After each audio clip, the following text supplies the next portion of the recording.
Алданская гимназия организовала игру «Юный предприниматель». В состязании на звание лучшего приняли участие 4 команды из разных учебных заведений. Продолжат коллеги. Экономика нужна всем – бизнесменам и гуманитариям, домохозяйкам и пенсионерам. В справедливости данного утверждения смогли убедиться учащиеся старших классов.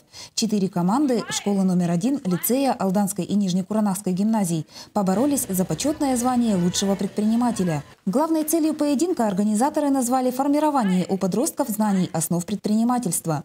Бизнес – это искусство извлекать деньги из кармана другого человека, не прибегая к насилию. Такими словами предварила игру руководитель ресурсного центра по гражданско-правовому образованию Лариса Астарова. Сейчас очень много ребят сдают обществознание. ОГЭ после 9 класса, ЕГЭ после 11, а блок экономики там играет ключевое значение.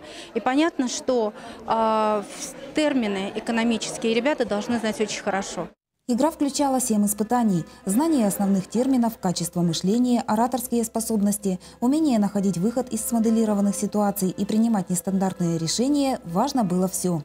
Выявленные в ходе игры задатки юных умов впечатлили. Алданская молодежь весьма деятельна и активна. Строгим жюри сильные стороны участников были оценены по достоинству. Татьяна Вахнина, Дмитрий Заливин, НВК «Саха», Алдан.